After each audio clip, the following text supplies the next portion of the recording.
Hi everyone, it's RJ from Emerald City Hockey with a big end of regular season update to our projected Seattle Kraken roster as the Stanley Cup playoffs get underway today. I am so excited to share another one of these roster update videos with all of you. I was amazed and humbled by the reaction to the last roster video. 65,000 views, hundreds of comments. It was just incredible to see the level of interest you've all taken in this project. And I really do appreciate it so much. I love hearing your takes on the roster, I love getting new insight from fans on who they think will be protected, and I love going through that comment section every day. And Dylan and I do read every single comment that we get, so keep giving us your takes, your feedback, your opinions. We'd love to hear it. Quick note, for the first time as I'm recording one of these update videos, the Seattle Kraken actually have a player. On Wednesday, the Kraken announced their very first player signing, Luke Henman, out of the Quebec Major Junior Hockey League. So for those wondering, although Henman is the Kraken's first player, he will not be on this projected roster. As a junior free agent signing, Henman is likely at least 2 to 3 years away from actually suiting up in a game for the Kraken. And this roster is projecting the expansion draft, which will take place on July 21st, and that's only 67 days away. It's getting really close, so let's dive in. And we'll start with the team facts section. We're sticking with the same 17 forwards, 10 defensemen, 3 goalie position breakdown that we've had for a little while now, which is a bit more forward heavy than what Vegas did in 2017. But that's because our defense core is strong enough that we don't need to load up with even more defensemen. As it is, we're probably going to have to trade off a few NHL level defensemen because there are just too many to make the roster. Instead, we can focus on adding more young, high-ceiling forwards. Onto the salary cap, we have a cumulative cap hit just a shade over $64 million, which is actually cheaper than before. And I want to explain my reasoning for going cheaper with this team. As we've moved past the trade deadline and have a better picture of who's going to be available, it's become clear that the way Ron Francis is going to be able to get high-end players is through trades and free agency. We're going to get a good base group of players from the expansion draft, but we are going to need a few higher profile additions, particularly at center, and I've left a ton of room to do that. With this strategy, Ron Francis will have as much flexibility as he could ever need to wheel and deal and bring in some players who will be on the market this summer. Next, we have the team averages. Average age 26.57, which would be the 4th youngest team in the NHL. Average height 6'1.5", that's 5th tallest. And average weight of 201.7 pounds, which would be the 9th heaviest. So we have a young and big team, and although we've opted for a lot of size, as you'll see later, I don't think we sacrifice on the skill and speed either. Finally, we have an average salary of a little over $2.1 million. And players by country, we have 17 Canadians, 6 Americans, 2 Czechs, 2 Russians, 2 Swedes, and a Finn. Now onto the roster itself, and we'll start with the forward group. It's probably still the weakest of these 3 position groups, but that's only because it lacks talent at the very top. The depth, the bottom 6, especially on the wings, would be among the best in the NHL. We just need a couple more pieces, particularly at center, for everything to kind of fall into place and have a really strong forward unit. Sign a Ryan Nugent-Hopkins, trade for a Sam Reinhart, or dare I say Jack Eichel, and the forwards look really good, and as mentioned, I've left plenty of cap room to do that. Starting off the forwards, from the Dallas Stars, we have Joe Pavelski. Pavelski's been our pick from Dallas since we launched this projected roster, and I stand by my initial reasoning here.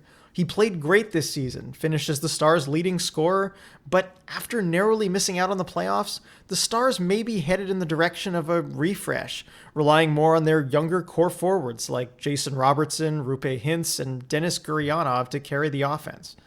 They'll need to clear a few $1 million in cap space this offseason to re-sign Miro Heiskanen, and moving Pavelski looks like the best way to do that. The Kraken will happily scoop him up here. Now, you may have noticed Joe Pavelski is no longer our projected captain, and that's because we have a new addition to our projected Kraken roster, one that so many fans, including myself, think would be the ideal choice for the captaincy if he were available, and that's Mount Vernon's own TJ Oshie. Yes, we're now projecting Oshie to be the pick from the Washington Capitals. Looking at the Capitals' salary cap situation, they're in a bit of a bind this summer. They'll need to clear out some salary to afford contract extensions for Alex Ovechkin and Ilya Samsonov, who will both be needing raises. If the Kraken take Vitek Vanacek in the expansion draft, as I previously projected, Washington's cap situation would only get worse as they'd have to find a replacement goaltender, likely at over 3 times the cost. Would the Capitals expose Oshie in the expansion draft to avoid going even further into cap trouble? It looks like that might make the most sense for them at this point. As big of a loss as Oshie would be, the Caps' trade deadline acquisition of Anthony Mantha could be viewed as bringing in a replacement to prepare themselves for Oshie's departure. If the Capitals do decide to leave Oshie exposed, I don't see how the Kraken could pass on him. Next, from the Tampa Bay Lightning, we have Ondrej Palat. Now, our previous pick here was Matthew Joseph, and he'd still make a fine pick, as would Alex Killorn, Yanni Gourde, Ryan McDonough. I mean, you can't go wrong picking from the Lightning. But the reason I chose Palat is how he fits in on this team. A versatile, point-producing left wing who can score in different ways, going to the net, from the perimeter on the power play, is something that we were missing. And although Joseph has the potential to be an impact winger, Palat gives us that right away.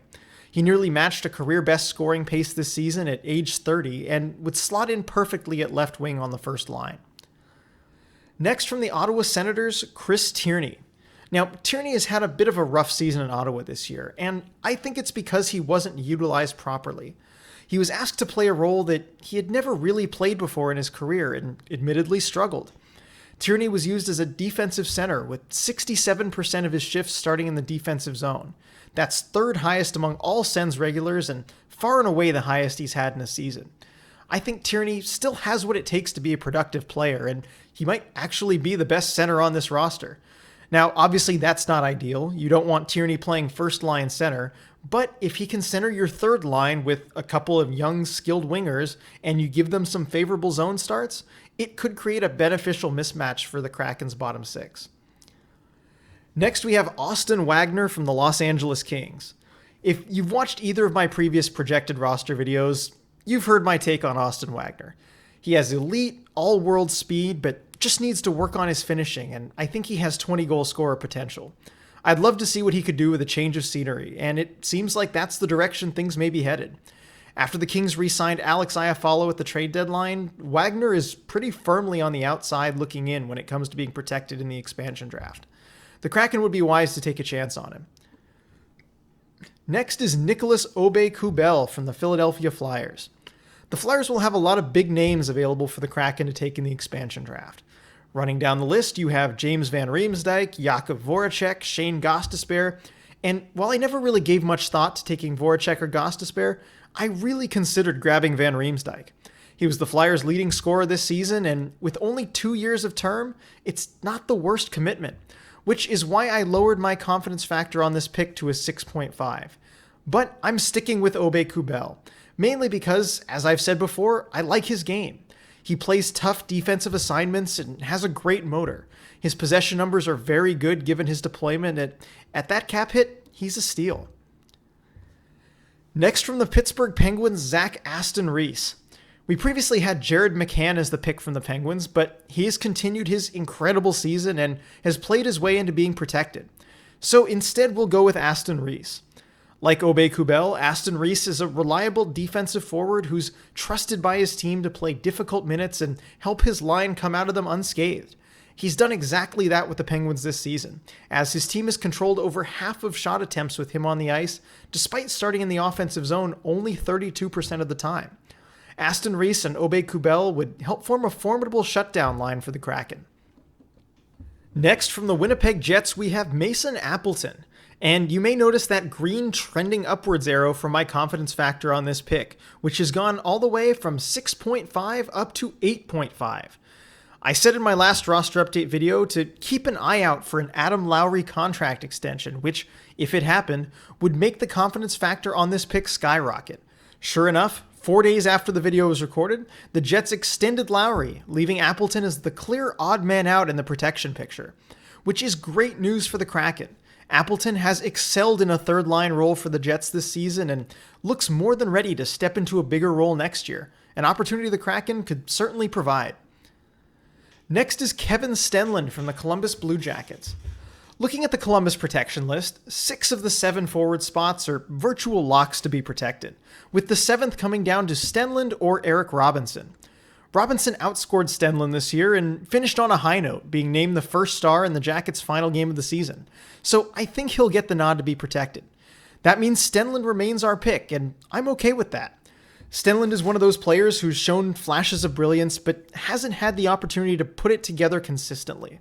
The Kraken can give him a middle six center role and see what he can do with some more responsibility. Next from the Detroit Red Wings, Evgeny Svechnikov. Now, the Red Wings have been a difficult team to project because of all the turnover and new players stepping in the middle of their rebuild. That's why my confidence factor is still only a 3.5 for this pick. It really could be any of these borderline players. Giovanni Smith, Adam Ernie, Taro Hyros, Svechnikov, or Richard Panik. Gustav Lindstrom could even be in the mix.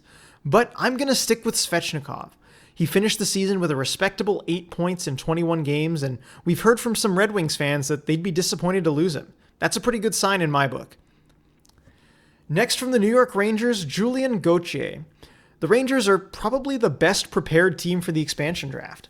Every key player of note is either protected or exempt. Makes you wonder why they fired their GM and president. But anyway, from the slim pickings the Rangers have to offer, we'll take Julien Gauthier.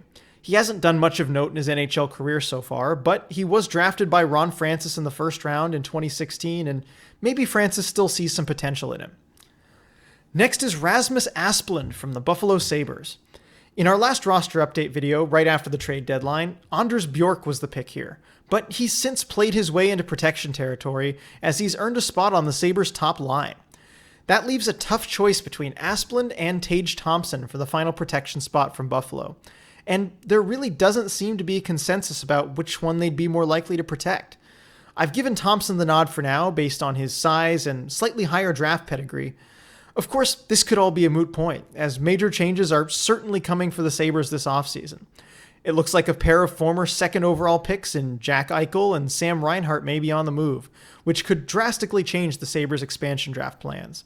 That's why my confidence factor here is only a 5. Stay tuned for more likely changes to this pick once the offseason starts. Next, we have Otto Koivula from the New York Islanders. Not much has changed with the Islanders' protection picture over the last few months. There's still a couple of useful veteran players available in Josh Bailey and Nick Leddy, but in both cases, the contract doesn't make sense for the Kraken to take on. For Bailey, it's the term, going until 2024, and for Leddy, it's the cap hit of $5.5 million, combined with the surplus of NHL caliber defensemen that we already have. I still think the Kraken are better served taking a prospect like Koivula. He's admittedly still a bit of a project, but has good size at 6'3", 220 pounds, and flashed some skill recently with a nifty shootout winning goal against Providence last week. Koivula remains the pick here. Next, from our rivals to the north, we have Jonah Gadjevich. Our previous pick from the Canucks was Jake Virtanen, but due to recent sexual assault allegations, it's now highly unlikely the Kraken would select him. So we need to find a different pick from the Canucks, and I think Gadjevich is the best pick. We could take an established fourth liner like Matthew Highmore or Zach McEwen, but this is another situation where I think the Kraken would be better off taking a prospect with higher upside and seeing what he can become. Gadjevich is an interesting player. He was a second-round pick in 2017, and he's something of a pure goal scorer. Over his last 2 seasons with the AHL's Utica Comets, Gadjevich has 28 goals to just 7 assists. I've tried to find game film on him to get a better sense of what he brings as a player, but it's been hard to come by. Keep an eye on him if he's able to make the Canucks lineup over their last few games. Next, from the New Jersey Devils, we have Nathan Bastian. Our previous pick from the Devils was Miles Wood, who at the time had slowed down after a hot start to the season. But after the departure of 2 veteran players at the deadline, Kyle Palmieri and Travis Zajac, Wood stepped up and took on a leadership role with the Devils, earning an A on his jersey as alternate captain. For that reason, we're now projecting him to be protected, which leaves Nathan Bastian as our pick. Bastian was a second-round pick in 2016 and projects as a grinding winger with some occasional scoring ability who's shown he can be very effective in a bottom six role. His possession numbers are impressive given that he's starting only 30% of his shifts in the offensive zone, which is second lowest on the team. At 2 years younger and $2 million cheaper than Wood, Bastian might be the better pick anyway. Next, we have Tanner Jeannot from the Nashville Predators.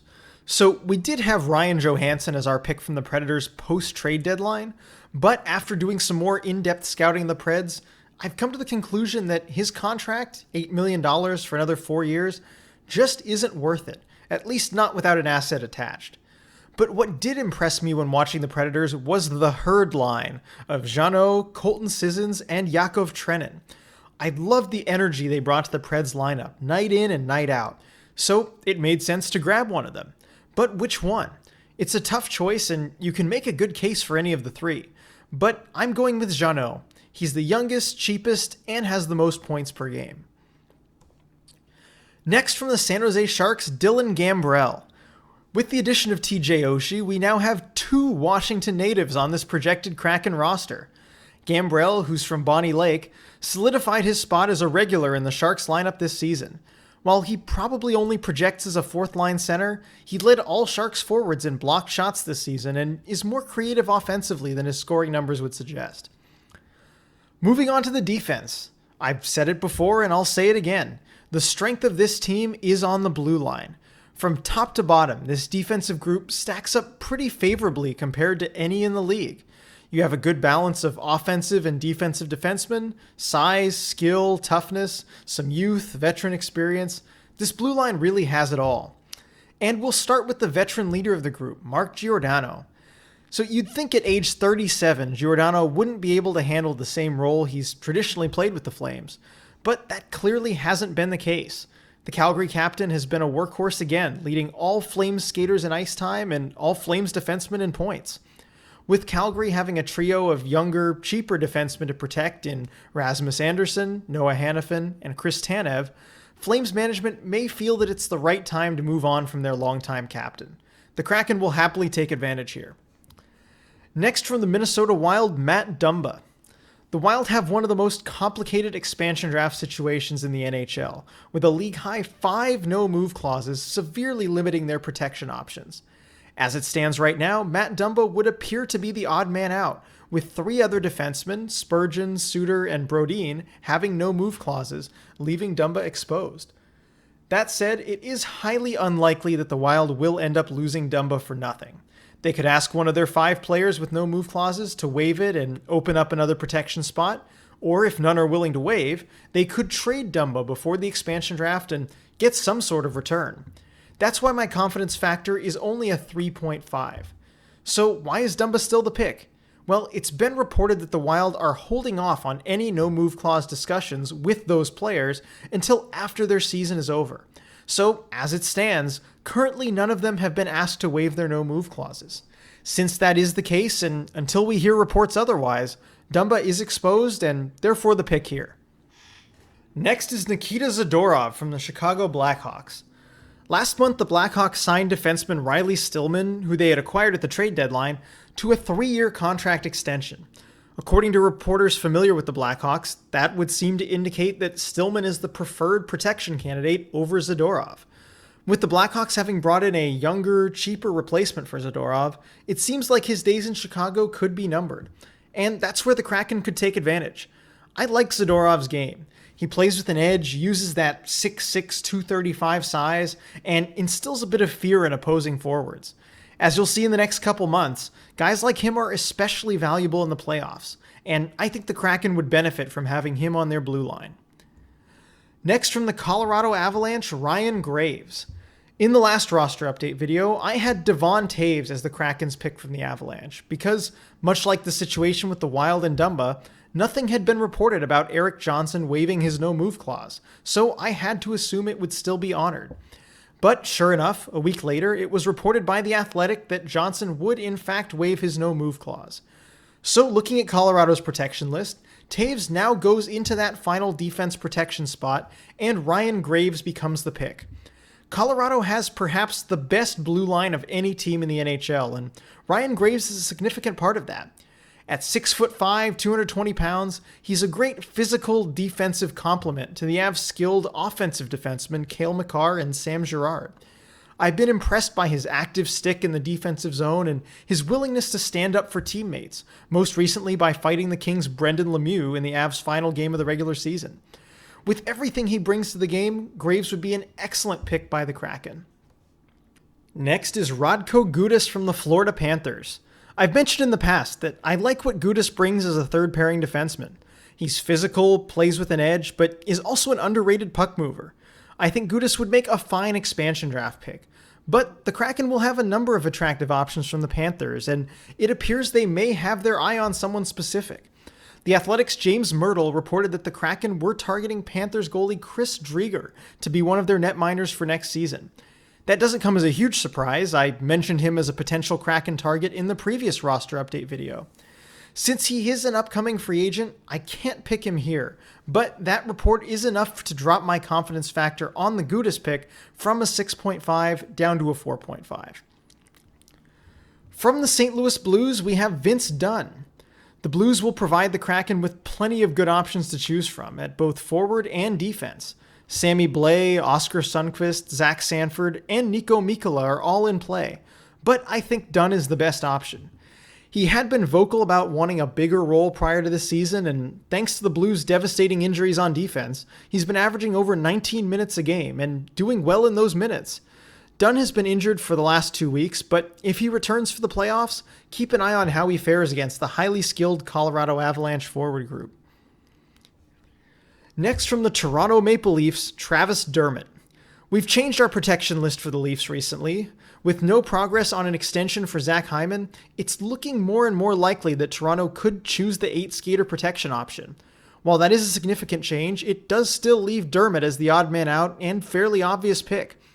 Dermott is pretty solidly a bottom-pairing defenseman, but he could hold value as a trade asset in the offseason or as a 7th defenseman on this blue line. Next, we have Jake Bean from the Carolina Hurricanes. Now, we received a lot of comments about this pick, and we're aware that we kind of go against the grain with this one. It seems like the common thinking is that Jake Bean would be the third defenseman protected over Brady Shea. While I do think Bean has a lot of potential, I think a lot of people underrate Shea and what he does for this Hurricanes team. The Carolina blue line wouldn't be the same without him. He averages just under 21 minutes a game and has the toughest zone starts of any Canes defender. Most fans don't necessarily notice the types of things Shea does. He's not flashy, he doesn't put up point totals. But you know who does notice the value Shea brings? Rod Brind'Amour and Don Waddell. They traded a first-round pick to get him, they lean on him heavily, and I think they'd have a really tough time giving him up. That said, if you're the Kraken, you really can't go wrong. Both Shea and Bean would be fantastic options to add to a blue line. There's a good chance that either one of them could be the Kraken's best defenseman in a couple years. Next, from the Boston Bruins, Jeremy Lauzon. The Bruins will be an interesting team to watch in the coming months. Looking at their protection list, they have some attractive options at forward, and one more could become available if they re-sign Taylor Hall before the expansion draft. But right now, Lauzon still seems like the best option. As a 23-year-old at the start of the season, Lauzon was thrown right into the deep end, playing first-line minutes alongside Charlie McAvoy, and he performed admirably. He's recently settled into more of a reduced role, playing on the third pairing, and for a young defender in the playoffs, that's probably best for him. With the experience he's gained this season, Lauzon could potentially fit in anywhere on the Kraken blue line. And rounding out the defenseman is Josh Mahura from the Anaheim Ducks. The Ducks will present the Kraken with some interesting choices on defense. Josh Manson and Kevin Shattenkirk could both be in play, but we're going to stick with Josh Mahura. He's still a bit of a project, but he's a talented puck mover and puts up points wherever he goes. He's a good low-cost prospect the Kraken can season a bit more in the AHL and see if he earns a call-up. Finally, we move on to the goalies. 2/3 of the goalie group remains the same, but we do have one change, with Vitek Vanacek being switched for TJ Oshie as our pick from the Capitals. When thinking about this goalie group now, I'm going into it with the idea in the back of my head that Chris Driedger could very well be a part of it, so we'll keep that in mind here. Starting off, the veteran half of our goalie tandem, Jake Allen. We recently did a video covering the Kraken's expansion draft options from Montreal, and Allen still stands out as the clear choice. He's one of the top backups in the league and has earned equal playing time with Carey Price this season. Right now, it looks like the Habs would have to pay the Kraken to take anyone else. Next is Adin Hill of the Arizona Coyotes. Looking at the lack of expansion draft options from Arizona, Hill has been the obvious pick from the start. He finished the season with a 9-9-1 record and a .913 save percentage, which was good enough to earn him a spot on Team Canada for the World Championships later this month. This season, Hill showed that he's ready to be part of a full-time NHL goalie tandem, and the Kraken could give him that opportunity. Last, we have Alex Stalock from the Edmonton Oilers. Now, you might not associate Stalock with the Oilers because he hasn't actually played a game for the Oilers. He was picked up on waivers from the Minnesota Wild in March and has yet to get any game action this season. Stalock can be a serviceable backup when he's playing well, but the main reasons I chose him here are we need another goalie, he's on a cheap contract, and there isn't anyone else would be all that interested in from the Oilers. So there it is. That's where our projected roster stands after the regular season. Now that almost half the teams are finished with their season, things are starting to look a lot clearer. And of course, this is still a live updated roster, so check in often. The playoffs are where heroes are made, and I guarantee someone is going to come out of nowhere and make us rethink these projections, and we're going to see a lot more changes to this roster. I'm going to continue to post these videos explaining the changes we make and the thought process behind them. The next one will probably be toward the end of the playoffs, and I'm sure we'll have some big developments to cover. I do want to say one more time, thank you so much for all the support. When we started this YouTube channel 2 months ago, we never would have thought we'd get to where we are so quickly. And Dylan and I are truly grateful to each and every one of you who's helped grow Emerald City Hockey. And please continue to let us know what you think. Is there a pick you disagree with? Is there a certain player you'd love to see on the Kraken? Let us know in the comments or reach out to us on any of our social media. Make sure to follow us on Twitter at Emerald City HKY, here on YouTube Emerald City Hockey, and on the website emeraldcityhockey.com. Thanks everyone for watching, and go Kraken!